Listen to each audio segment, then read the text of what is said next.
Good morning dear students. आज के इस टॉपिक में बेसिकली हम लोग डिस्कस करेंगे एनएरोबिक रेस्पिरेशंस। हालांकि जब आप एनसीईआरटी देखोगे तो एम्फीबॉलिक पाथवे के बाद सिर्फ आरक्यू फैक्टर बचता है जो चैप्टर को क्लोज करता है। डियर स्टूडेंट्स, एनएरोबिक रेस्पिरेशंस हम लोग बचपन से पढ़ते आ रहे हैं कि जब ऑक्सीजन के एब्सेंस पे जो भी रिएक्शंस होगा वो एनएरोबिक रिएक्शंस कहलाएगा।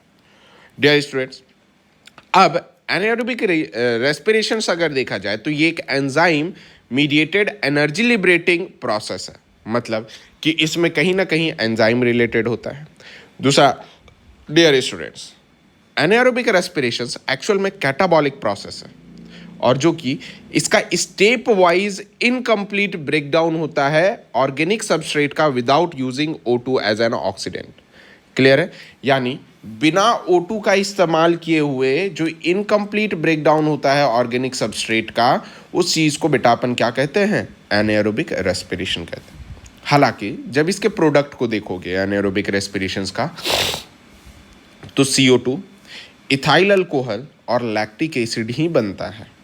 जैसे कि ग्लूकोज है, एंजाइम देखो ट्वाइस CO2 मॉलिक्यूल्स है ना। इथाइल अल्कोहल है, 59 किलो कैलोरी है। सेम चीज़ अगेन ग्लूकोज है, लैक्टिक एसिड है, 36 किलो कैलोरी एनर्जी है। मतलब कि जब भी ब्रेक डाउन हो रहा है एंजाइम मीडिएटेड और बेसिकली इनकम्प्लीट, तो either ethyl alcohol, either lactic acid, either CO2 produce हो रहा है। डियर स्टूडेंट्स, अगर यही चीज़ एनाएरोबिक रेस्पिरेशंस अगर माइक्रो ऑर्गेनिज्म में हो जाए तो उस चीज़ को अपन क्या कहेंगे? फर्मेंटेशन कहेंगे। क्या कहेंगे डियर स्टूडेंट्स? फर्मेंटेशंस कहेंगे। जैसे कि देखा जाए कि letter is defined as an the anaerobic breakdown of carbohydrates. क्या चीज़ है ये? एनाएरोबिक ब्रेकडाउन है कार्बोहाइड्रेट्स का, जिसमें कि अदर ऑर्गेनिक कंपाउंड है फॉर्म क्या करता है? अल्कोहल और organic acid with the help of microbes and the other enzyme. मतलब साफ साफ है कि एनाएरोबिक ब्रेकडाउन होता है कार्बोहाइड्रेट्स का और अदर ऑर्गेनिक कंपाउंड्स का, ताकि वो फॉर्म कर सके अल्कोहल, ऑर्गेनिक एसिड, किसके हेल्प से? Microbes with their enzyme.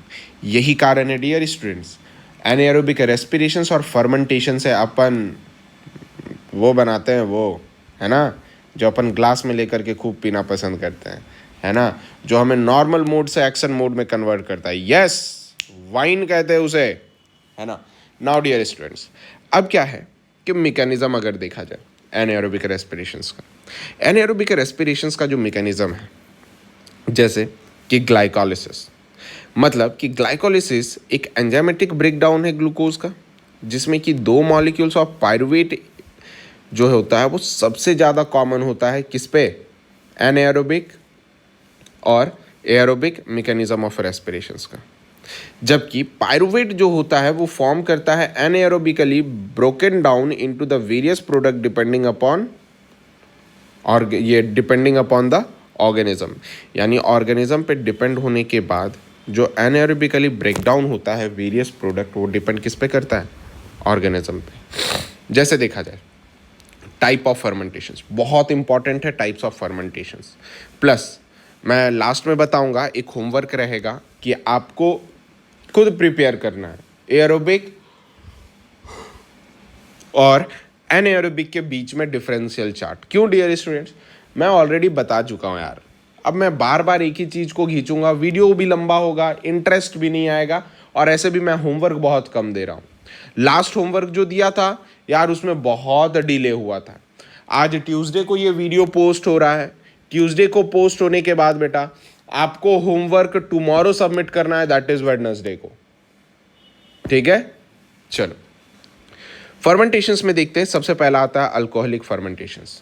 Alcoholic फर्मेंटेशंस देखा जाए तो सबसे ज़्यादा कॉमनली होता है, ऑब्जर्व होता है किसके अंदर? फंगी में, जिसका एग्जाम्पल है ईस्ट, राइजोपस और बैक्टीरिया। नेक्स्ट जो प्रोसेस इन्वॉल्व होता है उसे अपन क्या कहते हैं? डीकार्बोक्सिलेशन ऑफ पायरुविक एसिड, यानी पायरुविक एसिड का डीकार्बोक्सिलेशन होता है।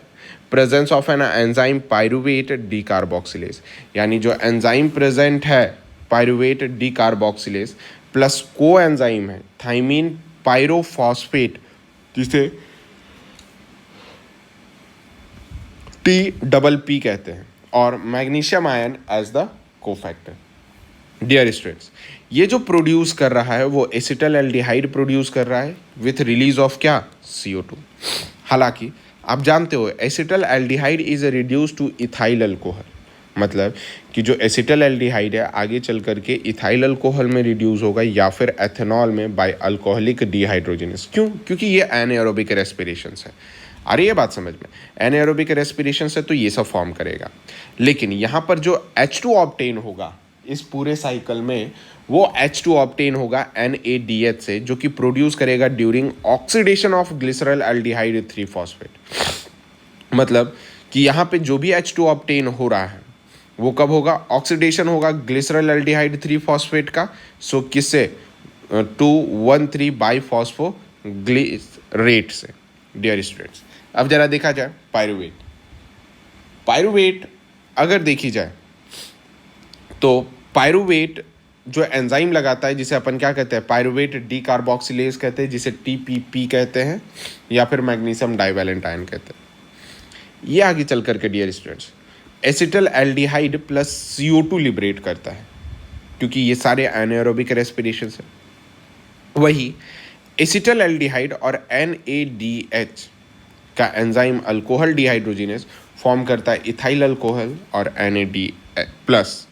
डियर स्टूडेंट्स, जैसे कि ये इथाइल अल्कोहल है, ये एक्यूमुलेट नहीं होता है सेल में, rather is excreted as the accumulation beyond the certain limit can kill the yeast cell. ये लाइन बहुत ही इंपॉर्टेंट है, ये VVI लाइन है ना, कि इथाइल अल्कोहल कभी भी सेल्स के अंदर एक्यूमुलेट नहीं होगा, अगर होता है तो वो किल कर देगा ईस्ट सेल को। अब जरा देखा जाए कि ये जो प्रोसेस है, the process is utilising in brewing industries, यानी किसमें? ब्रूइंग इंडस्ट्रीज में कर रहा है, प्रोसेस यूटिलाइज कर रहा है किस चीज़ के लिए? तो प्रोडक्शंस ऑफ अल्कोहलिक ब्रीवरेज, जिसे अपन बियर, रम और विस्की कहते हैं। क्या कहते हैं डियर स्टूडेंट्स? बियर, लाइक ब्रीवरेजेस में बियर, रम और विस्की कहते हैं जिसे। नेक्स्ट स्टूडेंट, जैसे फर्मेंटेशन हुआ उसी टाइप में सेकेंड इवेंट आता है कि लैक्टिक एसिड फर्मेंटेशंस। लैक्टिक एसिड फर्मेंटेशंस देखा जाए तो ये फाउंड होता है लैक्टिक एसिड बैक्टीरिया में, जिसका नाम है लैक्टोबैसिलस, और साथ साथ some fungi muscles of vertebrates. उसमें dear students in this process pyruvic acid जो होता है वो डायरेक्टली रिड्यूस होता है NADH से in the presence of enzyme lactic dehydrogenase, जिसमें को एंजाइम FMN है, फ्लेविन मोनोन्यूक्लियोटाइड, और Zn2+ जो है वो को फैक्टर है। ध्यान रखना यहाँ पर, ये जो प्रोसेस है ना इसमें ध्यान रखना, जिसमें pyruvic acid NADH lactic dehydrogenase FMN Zn lactic acid plus NAD+ बनाता है। उसी टाइप में CO2 जो होता है वो रिलीज नहीं होता इस प्रोसेस में, कारण क्योंकि ये एक्चुअल में एब्सेंस कर देता है इंटरमीडिएट कंपाउंड का फॉर्मेशन को। यानी जो इंटरमीडिएट कंपाउंड का फॉर्मेशन होगा, क्योंकि CO2 इंटरमीडिएट कंपाउंड है, तो क्या करेगा? उसे एब्सेंट कर देगा। और एनाएरोबिक रेस्पिरेशंस याद रख लेना, कभी भी प्रिफर्ड नहीं किया जाता है मोड ऑफ लिविंग सेल्स के लिए। कारण क्या है जरा समझो। अब पहला तो एनाएरोबिक रेस्पिरेशंस बहुत ही लेस एनर्जी प्रोड्यूस करता है। पहला पॉइंट क्या है? Produce less energy. क्लियर है डियर स्टूडेंट्स? लेस एनर्जी के बाद अगर देखा जाए तो पहला, दूसरा इनकम्प्लीट ब्रेकडाउन होता है किसका? ऑफ रेस्पिरेटरी सबस्ट्रेट का। नेक्स्ट, इसमें एटलीस्ट वन प्रोडक्ट है। क्या है? वन प्रोडक्ट है एनाएरोबिक रेस्पिरेशंस का, जो कि क्या होगा? ऑर्गेनिक होगा, सिर्फ एक प्रोडक्ट। नेक्स्ट इसके रिगार्डिंग ये देखा जाए कि अब NADH2 जो होगा ये प्रोड्यूस होगा, और कब प्रोड्यूस होगा? ड्यूरिंग ग्लाइकोलिसिस, और यही चीज क्या हो जाएगा?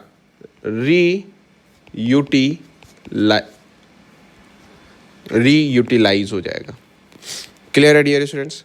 नेक्स्ट देखा जाए इसमें कि जो एटीपी फॉर्मेशन है, यानी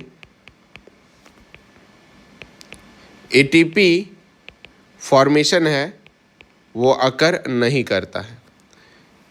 नेक्स्ट, जिसमें इलेक्ट्रॉन ट्रांसपोर्ट सिस्टम या फिर इलेक्ट्रॉन ट्रांसपोर्ट चेन वो क्या होता है? एब्सेंट होता है। क्लियर? O2 जो होता है यूज नहीं होता है, नॉट यूज किस चीज के लिए? फॉर रिसीविंग क्या? Electron and proton. ध्यान रखना डियर स्टूडेंट्स, ये सब सारे हैं। अगर कोई सिग्निफिकेंस पूछ दे, कह दे कि चल भाई अब ते सिग्निफिकेंस बता, अब सिग्निफिकेंस पे बात करोगे बेटा तो क्या क्या बात करोगे? एडवांटेज और डिसएडवांटेज ही बात करोगे। तो अगर सिग्निफिकेंस का सबसे फर्स्ट अपन बात करेंगे दैट इज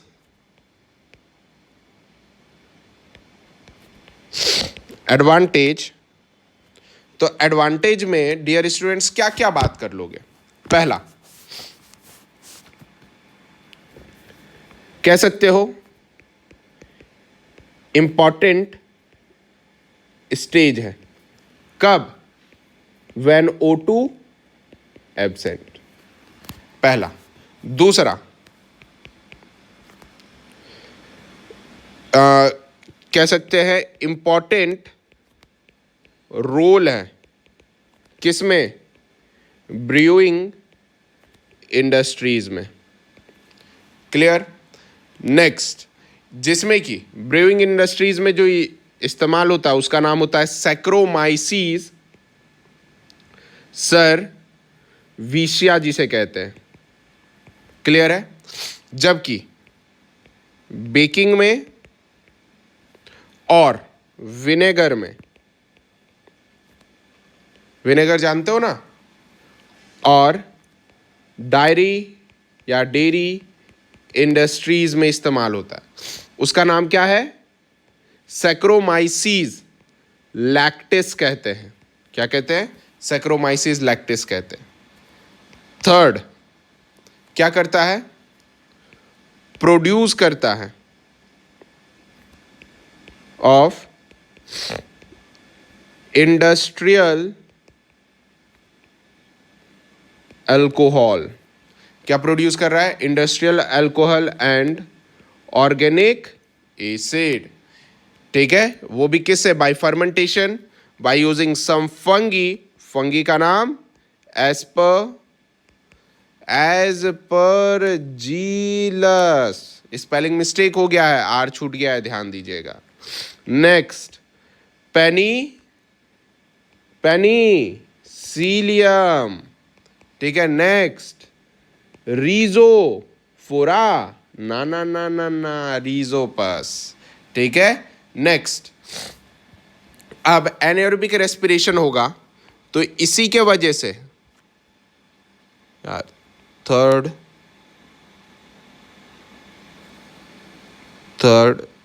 फोर्थ, देखो एनाएरोबिक रेस्पिरेशन होगा तो इसी के वजह से कर्लिंग ऑफ टी होगा, टोबैको लीव्स होगा। ठीक है? टू क्या करेगा? इम्पार्ट करेगा किसके बारे में? A fine flavour.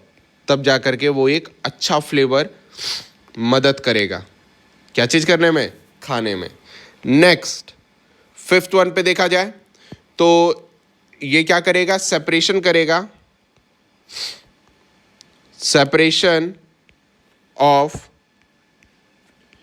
Stem fibres, यानी स्टेम के फाइबर को भी सेपरेशन करने में मदद करेगा। लास्ट एडवांटेज अगर देखा जाए तो क्लीनिंग करेगा of raw hides by bacterial fermentation. ठीक है, और यही क्या बनाएगा, मेक लेदर। क्लियर है डियर स्टूडेंट्स, ये सारे पॉइंट्स क्या रहे, ये इसके एडवांटेज रहे। नाउ अब हम लोग अगेन डिस्कस करते हैं किसके बारे में, सिग्निफिकेंस डिस्कस कर रहे हैं, तो नेक्स्ट डिस्कस करेंगे दैट इज बी डिसएडवांटेज के बारे में देखा जाए। अब जब डिसएडवांटेज देखोगे तो अब ये क्या है, सबसे पहला लो एनर्जी प्रोड्यूस करता है, पहला डिसएडवांटेज, जिसमें कि लाइफ को मेंटेन करना मल्टी सेलुलर एनाएरोब्स के लिए काफी ज्यादा परेशानी की बात हो सकती है। क्लियर है डियर स्टूडेंट्स। नाउ सेकंड क्या है, ये एक्यूमुलेट करता है, एक्यूम्यूलेट करता है लैक्टिक एसिड को, और जब ये लैक्टिक एसिड को एक्यूमुलेट किया तब मसल्स क्या हो जाता है, मसल्स थक जाता है, यानी मसल्स फैटिग हो जाता है। क्लियर है डियर स्टूडेंट्स। नाउ अब नेक्स्ट जरा देखा जाए कि इसमें फर्मेंटेशन जो होता है फूड स्टफ्स में, वो प्रोड्यूस करता है टॉक्सिक सब्सटेंस और फूड पॉइजनिंग कर सकता है। मतलब फर्मेंटेशन की वजह से क्या होगा, फूड प्रोडक्ट्स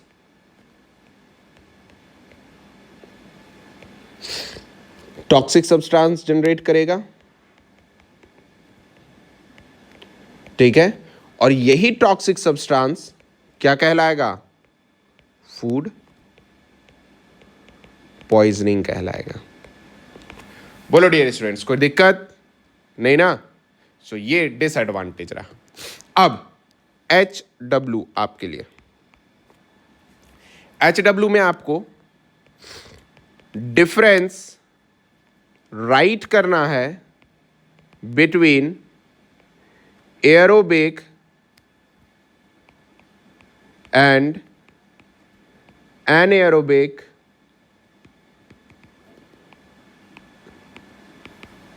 रेस्पिरेशंस का। क्या चीज, एरोबिक एनाएरोबिक रेस्पिरेशंस का डिफरेंस आपको लिखना है डियर स्टूडेंट्स, ये तैयार रहिएगा। नाउ स्टूडेंट्स, अब अपन बात करते हैं किसके बारे में, तो अब अपन उस टॉपिक के बारे में बात करते हैं जो एनसीईआरटी का खुद सबसे लास्ट और अंतिम टॉपिक है, जिसका नाम अपन क्या कहते हैं, आरक्यू कहते हैं। आरक्यू एक्चुअल में जो नाम पड़ा देखा जाए, आरक्यू का नाम है रेस्पिरेटरी क्यूटेंट कहते हैं। क्या कहते हैं, रेस्पिरेटरी क्यूटेंट कहते हैं, दैट इज R.Q। ये है क्या आरक्यू, जरा समझिएगा। आरक्यू का मतलब होता है कि ये रेशियो है, क्या चीज, volume of CO2 liberated by volume of O2 consume. Clear है डियर स्टूडेंट्स, जिसमें कि अगर देखा जाए तो आरक्यू क्या हो सकता है, आरक्यू कैन बी यूनिटी, मतलब 1, मोर देन 1, और लेस देन 0, 0 एंड इन्फिनिटी हो सकता है। जैसे अब जरा देखा जाए, पहला जब सबस्ट्रेट जो होगा वो कार्बोहाइड्रेट्स होंगे। कार्बोहाइड्रेट्स का जब एरोबिक रेस्पिरेशन होगा तब क्या होता है, C6H12O6। ये एरोबिक रेस्पिरेशन से बेटा 6CO2 होगा, सॉरी यहां पर मैंने 6CO2 कर दिया,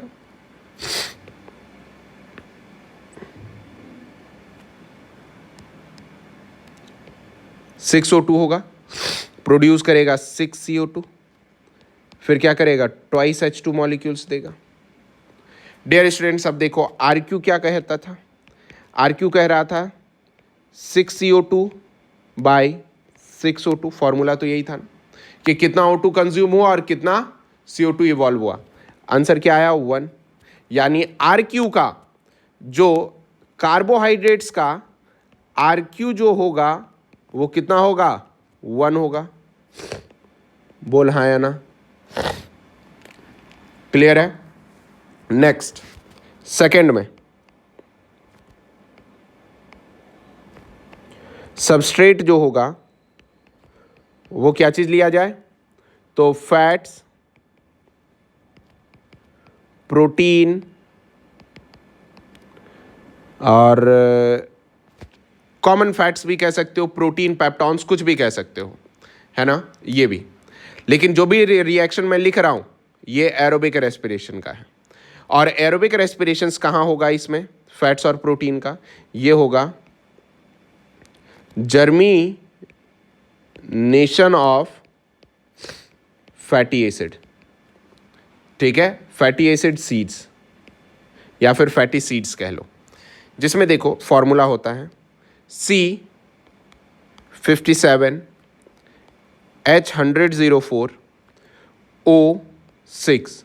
इस चीज़ को अपन थियोलीन कहते हैं। क्या कहते हैं, थियोलीन कहते हैं। अब डियर स्टूडेंट्स, इसमें 80 O2 मॉलिक्यूल यूज होता है और 57 CO2 मॉलिक्यूल प्रोड्यूस होता है, प्लस 52 मॉलिक्यूल किसका होता है, पानी बनाता है। अरे बात समझ में, जिसमें कि जरा देखोगे RQ, तो इसका RQ देखोगे तो 57 CO2 बाई 80 O2, देखो बिलो 1 हो गया ना, इसका तकरीबन 0.71 आया। किस चीज़ के लिए, तो 4 फैट्स के लिए। क्लियर है डियर स्टूडेंट्स, क्या चीज़ आया, फैट्स के लिए इतना आया। यानी सबस्ट्रेट्स याद रख लेना, RQ में फैट्स के लिए इतना सब्सटेंस है ना, जो कि लेस देन 1 है। आ रही बात समझ में।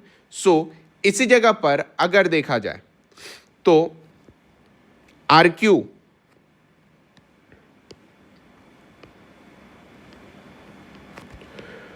फैट्स के लिए लेस देन 1 होगा, कॉमन फैट के लिए देखा जाए तो तकरीबन 0.71 होगा, जबकि प्रोटीन एंड पेप्टॉन्स के लिए देखा जाए तो कितना होगा बताइए, 0.9 होगा। नाउ डियर स्टूडेंट्स, अब मेन चीज चेक करते हैं थर्ड, जिसमें हम लोग कहते हैं दैट इज कन्वर्सन का बात करते हैं। थर्ड पॉइंट पे ये एक्चुअल में क्या है, इसका सबस्ट्रेट जो होगा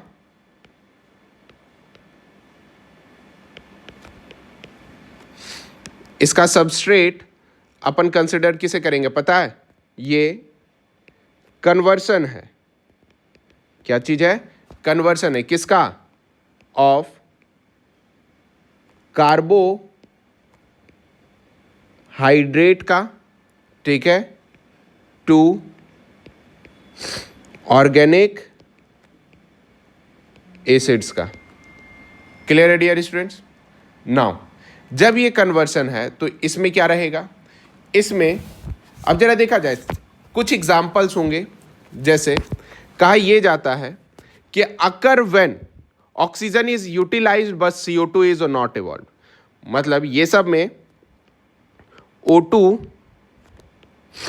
यूटिलाइज तो होंगे बट CO2 नॉट प्रोड्यूस। ये भी एरोबिक रेस्पिरेशंस का है।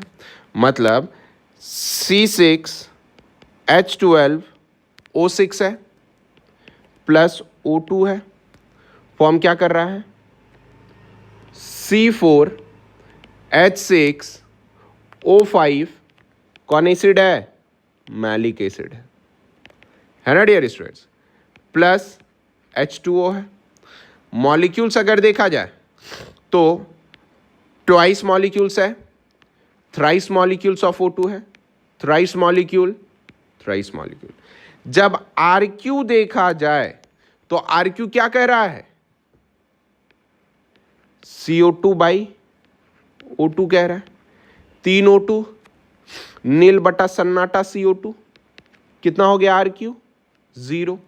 यानी जब RQ 0 हो गया तब आप टर्म लगा सकते हो कि इस केस का क्या बनेगा? RQ 0 बनेगा। आ रही बात समझ में? यानी कभी भी कोई पूछे conversions of carbohydrates to organic acid, उसका RQ कितना है, तो आप आंसर अच्छे तरीके से बताओगे, ये मेरा उम्मीद है।